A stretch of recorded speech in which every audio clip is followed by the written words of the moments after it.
Hi folks, Uncle Mike here. Today I'm making a focaccia bread.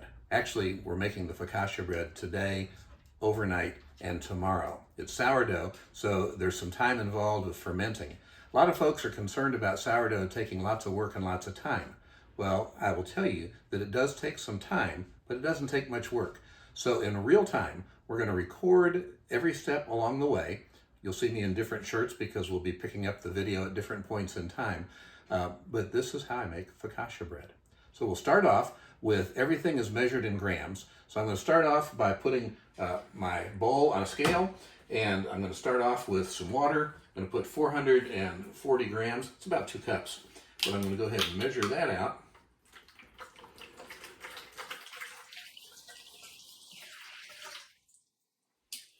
So we're at 440 grams of water. I'm going to put in the sourdough starter. It's going to call for 256 grams of starter flowing. I've got some starter. It's been recently fed. It's in great shape. And so I'm going to re-zero my scale for 256 grams of starter.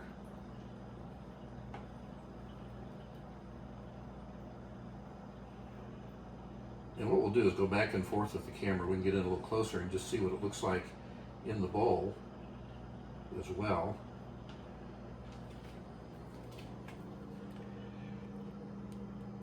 And it's not real exciting as we're just going along here measuring carefully. And by doing it all on the scale, I don't have to worry about doing a lot of dishes. So that's right at 256 grams. Put that off to the side. I'm going to stick my spoon in there because I'm going to use it again, but I'm going to re-zero the scale again. The next thing I'm going to put in is 26 grams of olive oil. And it's real complicated. We're just going to start.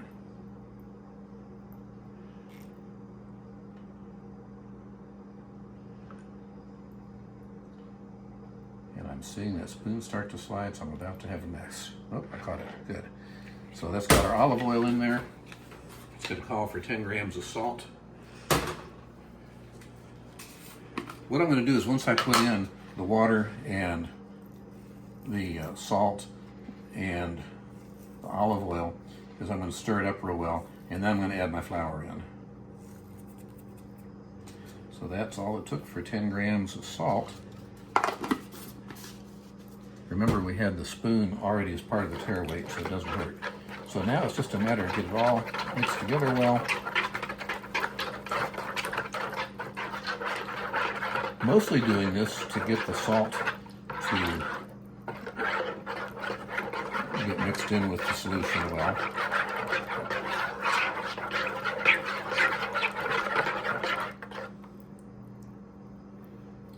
Now it's time for the flour. And this recipe calls for 1,000 grams of flour. And so I've re-zeroed my scale, and I'm just going to start pouring. So here we go. The nice thing about a big pile of flour, if I get too much, it's still going to be dry and outside of most of the liquid. And I can scoot it back, just to scoot back a little bit if I need to. So we're about 950, 980.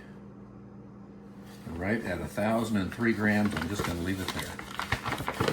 So that's all the flour it takes. I'm going to turn off my scale, and then it's just a matter of mix it together. So I'm going to mix it together until we get a batter, not a batter, but go from a batter consistency to a dough consistency. I have a dough whisk that I don't know why I didn't grab, because it works better than the spoon. But we are about as far as I'm going to be able to stir it. So my next step is I'm going to get my hands wet. You don't have to follow me to the sink. I'm going to get my hands wet so that I can switch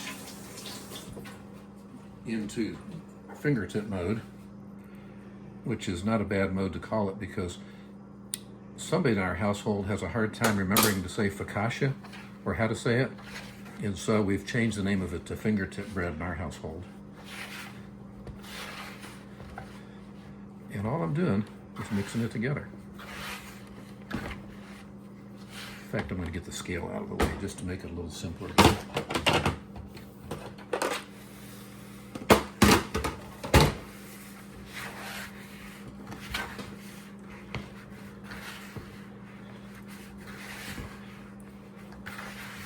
This particular dough is one that is not a real sticky one. It's not a real wet dough. And all I'm trying to do at this point is to get that flour incorporated into the liquid that I have.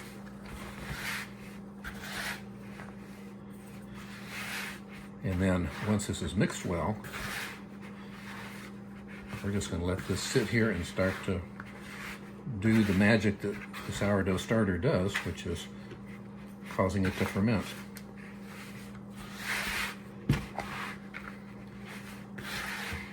And while it's not very exciting just to watch someone stir and mix with their hands, what I will say is that'll give you a real sense of what it takes to make this bread. Kind of taking some of the mystery out of it, kind of like the guy behind the curtain, only works for the great and wonderful Oz. Maybe the local weather's a little bit too iffy to make tornado jokes, so we'll get away from the Wizard of Oz references.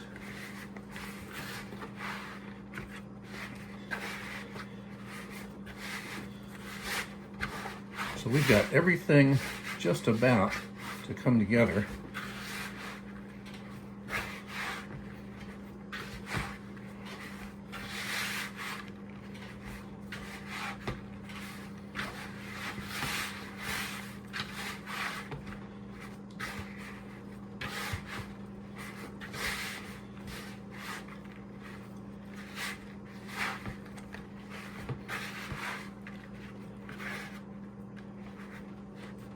Okay, at this point, we're going to set it aside.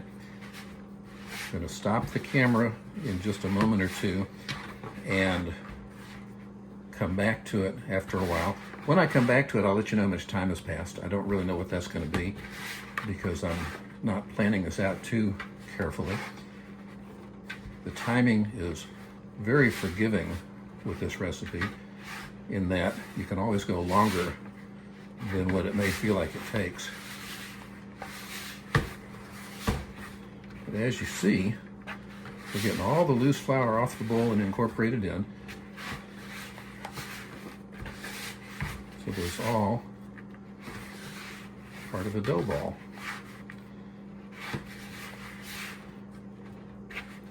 And we're going to call that put together enough for the moment. I'm going to put a lid on this, and we will come back after a while, let you know how long that while is before we do anything else to it. So we've come back after about 20 minutes just to see how the dough is starting to absorb the water. That's the autolyse phase for folks that are into fancy wording. I don't usually use it. But what we're going to do is just take a look, see what we've got. You can see that the dough is still holding together. I'm going to get my hands wet just again for a second.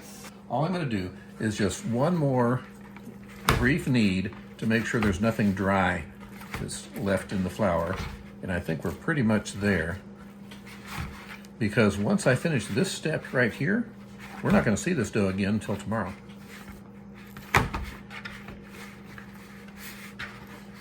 Again, there's not a whole lot of working I'm doing to it. All I'm trying to do is make sure there's nothing that's not mixed in well. And folks,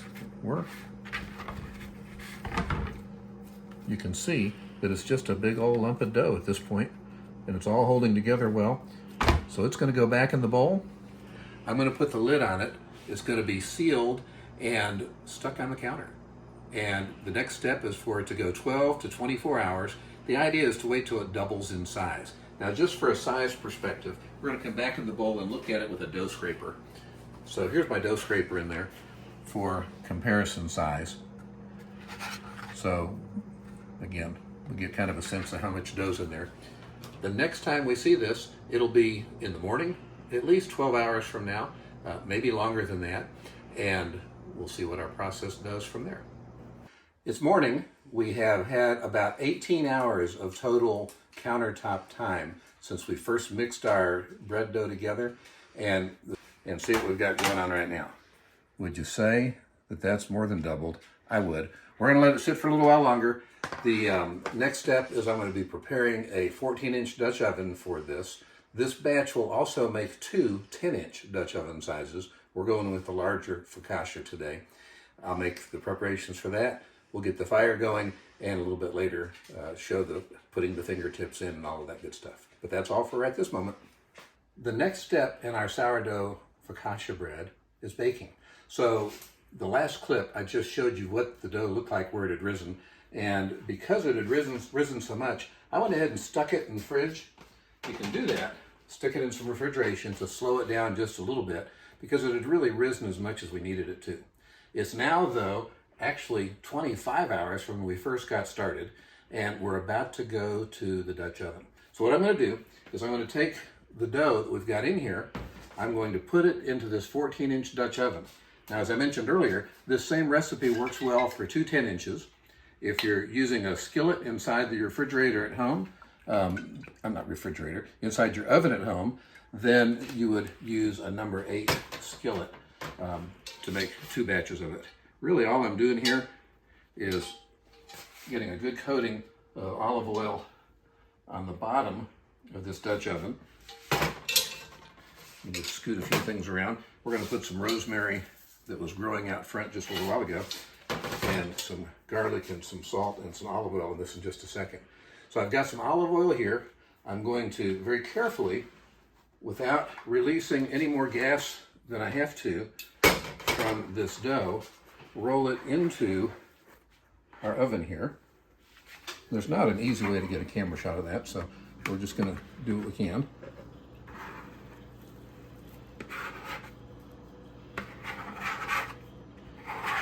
You'll notice that it shrunk down quite a bit as we did that.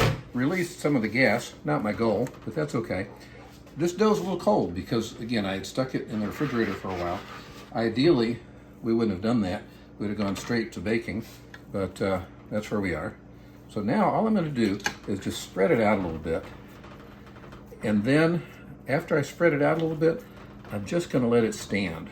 It is, again, a very cold dough at this point. We need to allow it to get to room temperature before I finish off the rest of this process. So for right now, you have just seen how much additional time we've worked on the dough, because we're going to pause it for a moment, probably for about 30 minutes or so, give it a chance to rest, and then we'll come back to it. We'll put the toppings on it. In the meantime, I'm going to set up the outdoor kitchen, and we'll have this thing cooking before long. We've let it rest a little bit, try to get the dough up more to room temperature. I got impatient. It's been about 20 minutes. What we're going to do next is the dimples that go into the focaccia bread, or fingertips that some of our friends and family like to call it. We're going to put the toppings of rosemary, minced garlic, some kosher salt, and some more olive oil on top of it. Now there's 2 schools of thought. One is to pour the toppings on, then dimple it in, and then another is to put the dimples in first and then pour. I like to put the olive oil on first, and we may put a little bit on after we do this. This is a very carefully measured couple of tablespoons. I know it's not carefully measured, but what that'll do for me is it'll help reduce some of the puddling a little bit in the dough. So now it's fingertip time. And I'm just going to start putting my fingertips in. And as I do this, I'm also pressing the dough out to the edges. You're going to see olive oil going into the dimples. You may also see a little bit splashing up on the sides, which is fine because I've got quite a bit on here. So now we've got our traditional dimples there. And I think just about every one of those dimples has some olive oil in it. So we're in good shape there. I'm going to dry my hands really quickly on a paper towel, because the next step is I'm going to give it a little bit of a sprinkling with some kosher salt.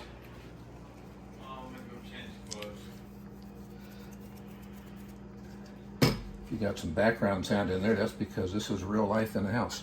Then I'm going to go with the rosemary. This is nothing more than fresh rosemary that I have chopped out of the herbal garden we've got growing and minced it up. The recipe has a specific amount called probably a couple of teaspoons. I have no idea, but I like lots of rosemary, and so we go ahead and put plenty on there. The excess will actually break off as it's cooked. And then we've got some minced garlic, and this is going to go on in just kind of chunks, and I'm going to take either fingers or spoon and try to spread it around a little bit. And this is also supposed to be a couple of teaspoons of minced garlic. Again, I don't know if that's really what it is or not. But again, just going to kind of spread it to try to have a fairly even coating. And by coating, I don't mean every part of it's covered, but so that each bite, we should get a little bit of each flavor. So this is the topping. This is what it looks like before we bake it.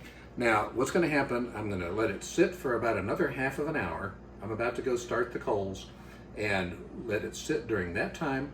And then once it's had a chance to rest a little bit longer, I'm going to make a hot fire. It's going to be about the equivalent of 450 degrees.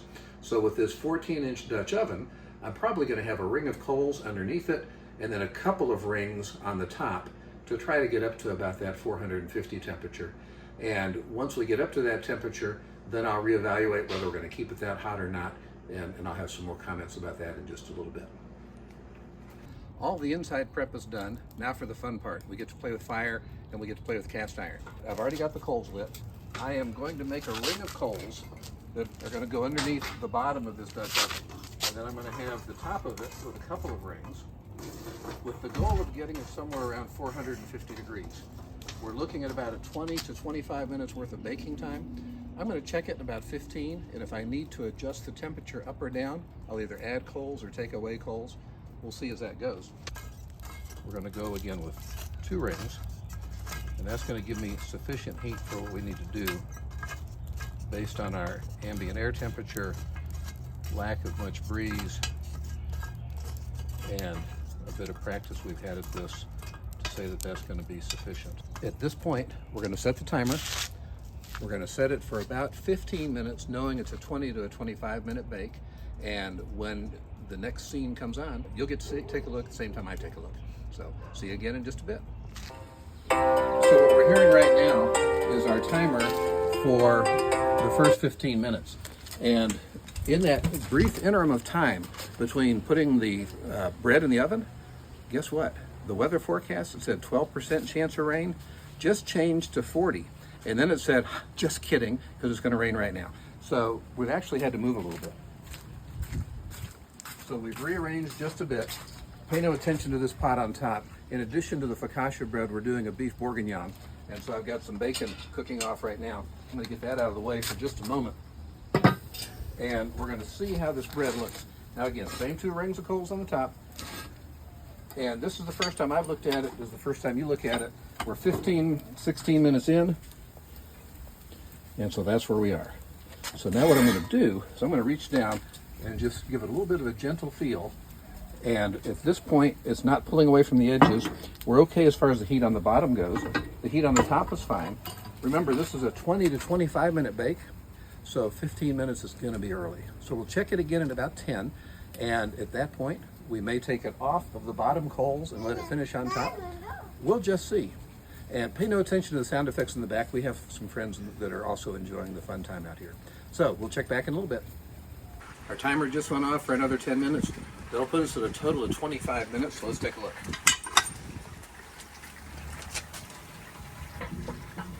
So what I'm doing is I'm just checking. We're still not browning on the edges.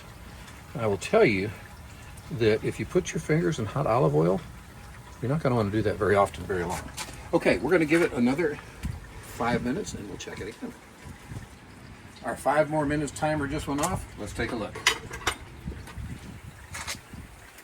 Now if we look in here, look real close, you can see where the edges are starting to pull away a little bit. It's pulling away from the edges a little bit.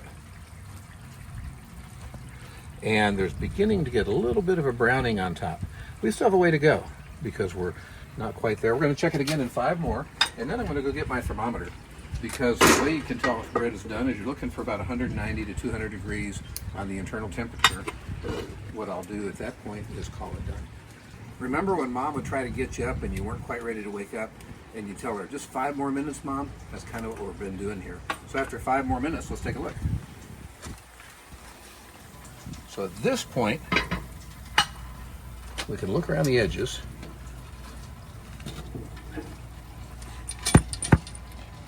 We're not sticking to the bottom, which is a good sign. We're getting a little bit of toastiness on the top here. We're still not quite where I want it to be though. So we're going to check the temperature.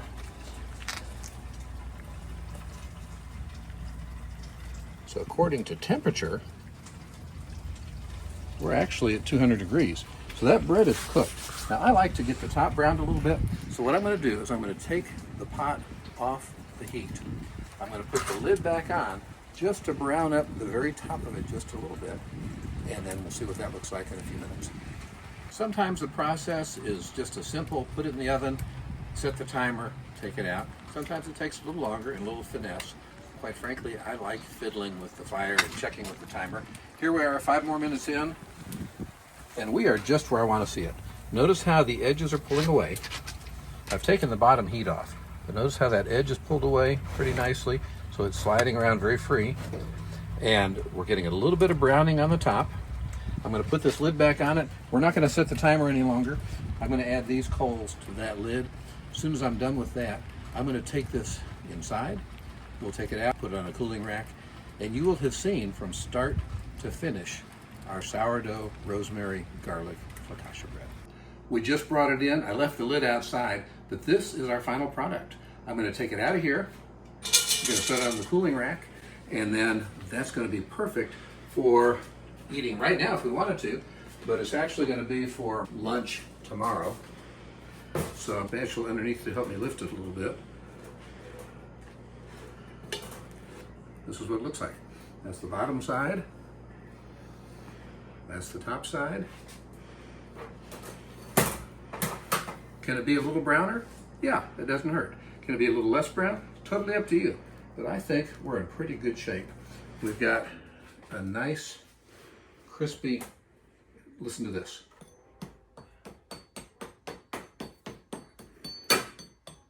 So it's got a nice crisp crust to it, and that's going to be pretty good. So we'll tell you how much time total it took in a screenshot that will come across the bottom. But beginning to end, sourdough focaccia bread. How long does it take? How hard is it? How much work's involved?